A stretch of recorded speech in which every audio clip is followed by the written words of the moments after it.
Greetings and bienvenue, Midnight Crew. Thank you for returning to this broadcast, and welcome to new viewers joining us for the first time.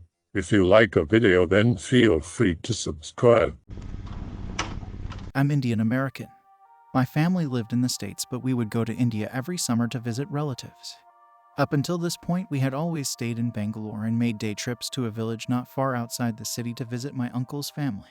In 2017, when I was 16, they invited us to stay with them in their village near Mullayyanagiri, a mountain, for a few weeks and make day trips to Bangalore instead. My parents figured, why the hell not?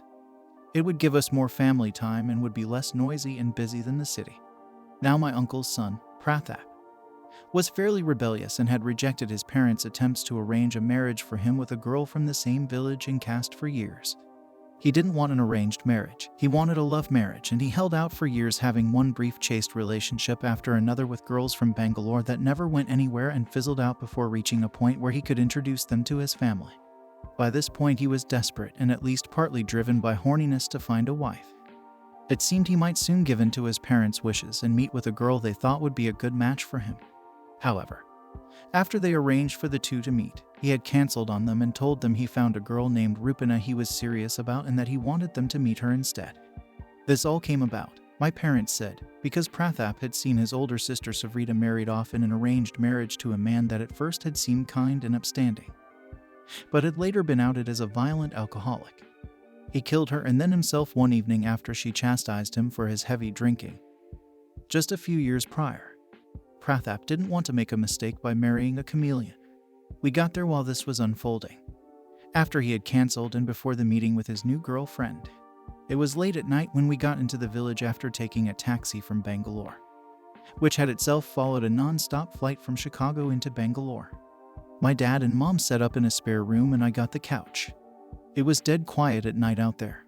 The houses weren't separated by much distance, but most of the folks were very conservative farmers who slept early and woke early. That first night's sleep was blissful. In the morning, I went with my dad down to the corner store to buy a few essentials like toothbrushes and toothpaste, as well as some of his favorite treats, like peanut chicky, and on the way back he remarked that my cousin's new girlfriend was coming over for breakfast with my cousin and would probably be there when we got back.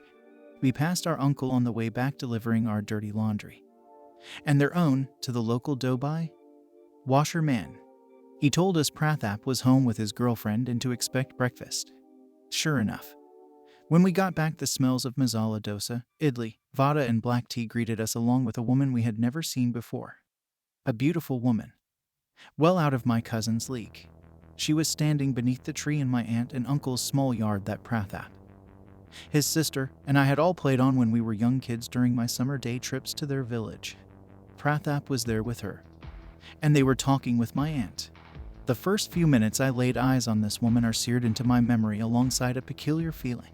Looking back, it was her intense stare that stood out the most. When she looked at you, her eyes and the expression they wore seemed to move freely on the rest of her face, like how you can tell a fake smile when a person doesn't smile in the eyes.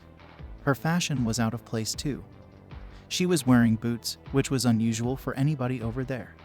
She had a sweet, soft voice and was friendly and extroverted, but she was always clinging to my cousin, her arm looped around his, almost as if she was using him to balance. She seemed uncomfortable on her own 2 feet. Within minutes, the peculiar feeling was gone and I felt pretty enamored with this bubbly, beautiful woman. I don't remember much of the first conversation over breakfast except that it was the usual hodgepodge of questions that Indian parents ask their children's potential spouses. Where did you go to school? What do you do for a living? How much do you earn? And of course, what is your caste? My uncle and aunt are fairly liberal-minded people for village-dwelling Indians, owed partly to the fact that they had been previously in Bangalore for their education as young people before returning. They didn't mind this woman's answers to their questions, and they didn't mind her different, lower caste. I remember a lot of friendly discussion and laughter. Her laughter mostly extremely sweet and inviting.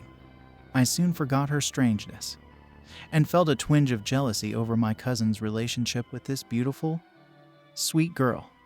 The one thing I do remember very clearly, because I saw it for myself and because my father remarked upon it, was that my cousin looked tired, sleepless even, and it showed a lot on his face.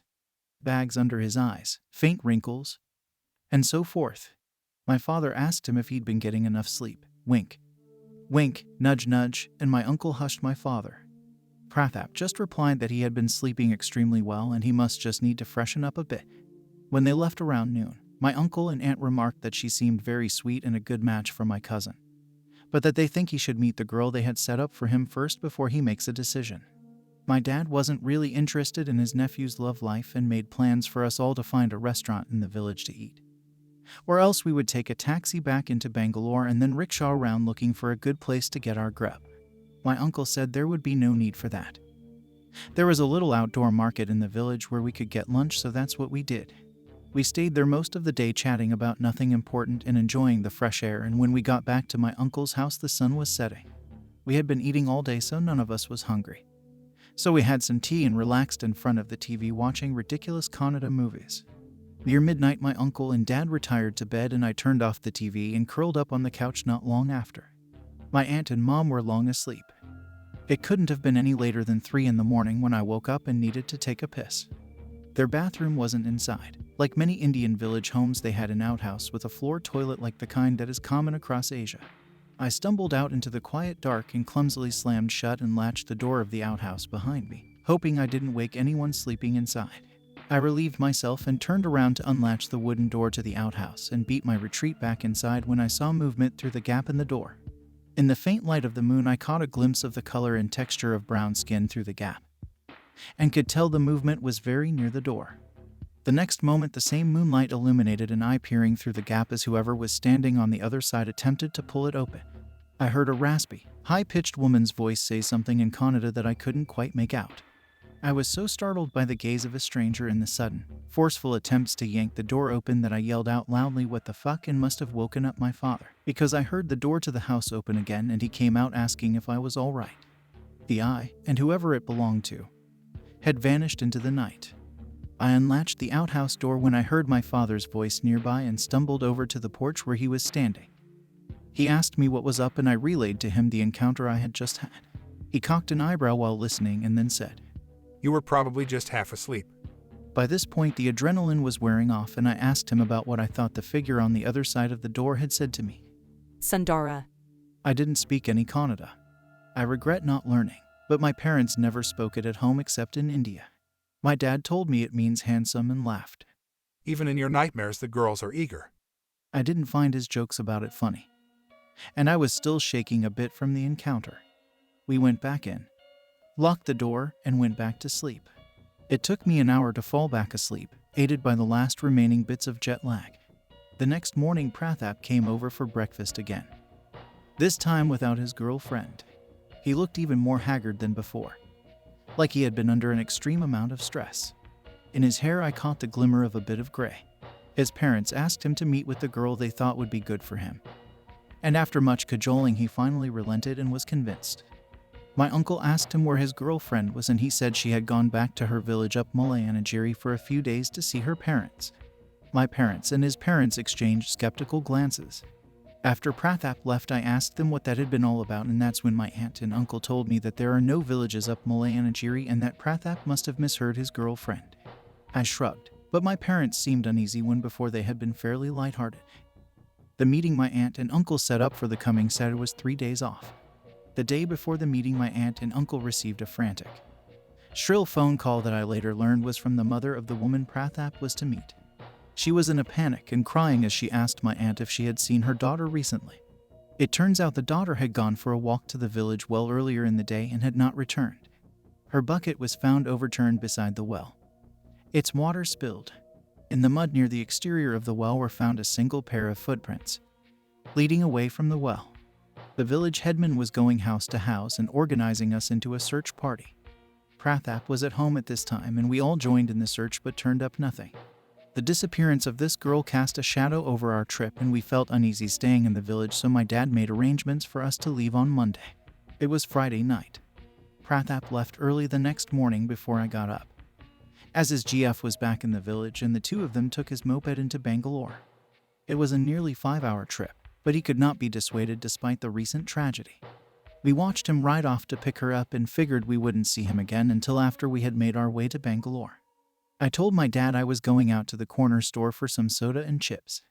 He gave me a few hundred rupees, barely interrupting his conversation with his brother, and away I went. About halfway there I saw something that gave me reason to pause. Rupina was walking arm in arm with a man I had never met. A very old man, quite a bit older than Prathap. She locked eyes with me, smiled, and waved before saying something to the old man before he shambled off. I was fixed in place as she approached me, now more aware than ever of how drop-dead gorgeous she was. My heart was racing from the excitement of merely being near her. She greeted me and I asked her what she was doing in the village as I thought she had gone to Bangalore with Prathap. But she told me they had stopped for drinks on the road first, and that he was waiting for her. I asked her who that man was, and she told me he was her father. I didn't have any reason to doubt her, and it made sense to my horny, distracted 16-year-old brain, so I just nodded and she patted me on the shoulder and stumbled off. But there was something else I had noticed, that I began to notice even more as she walked further from me. Her gait was awkward and unnatural, like she had trouble taking each step. I stared after her for the longest time when suddenly, after a bit, she turned back to look and I felt my blood curdle at the expression on her face. Because there was no expression. It was as if her eyes were dead and the muscles in her face had been completely relaxed. Everything drooped.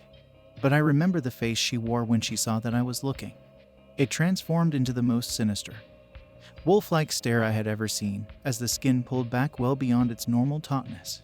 I felt myself transfixed as she stumbled awkwardly forward, all the while staring back at me until she turned down a far street and disappeared behind some distant houses.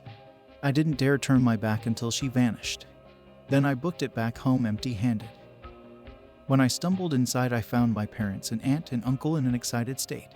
My uncle was holding an axe and, to my surprise, Prathap was there.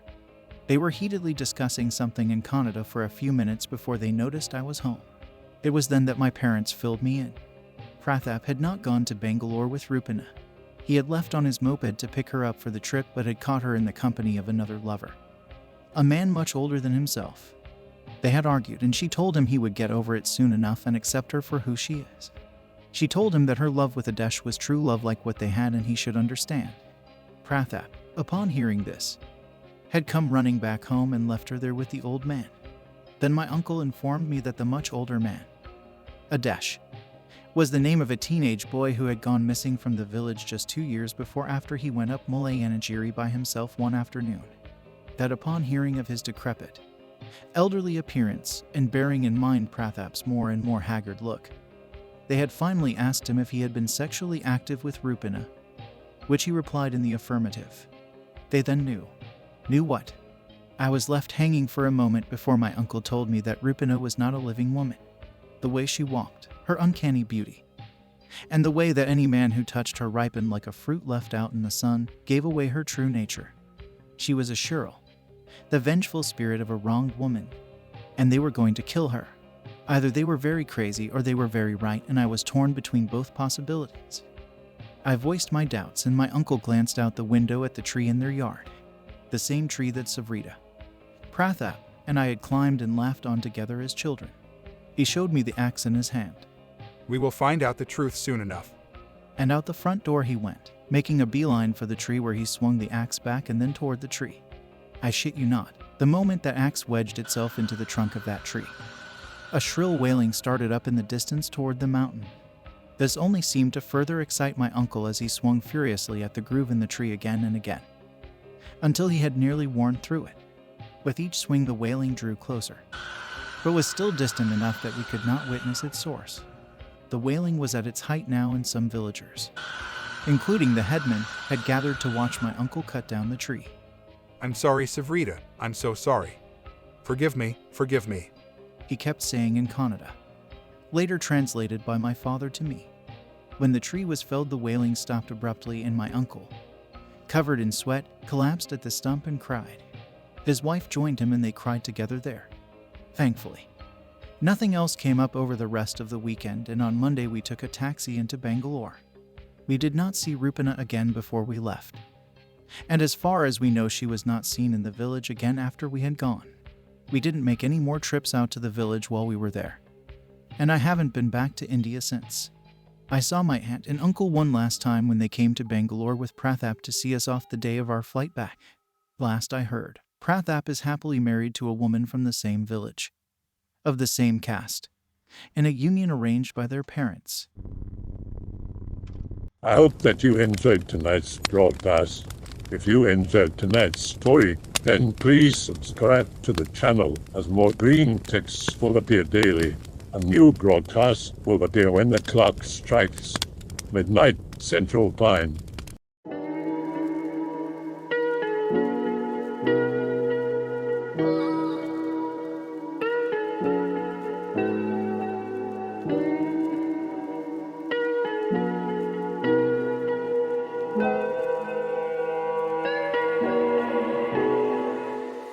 Remember to check out the Odyssey page in the description for a second archive of the channel's videos.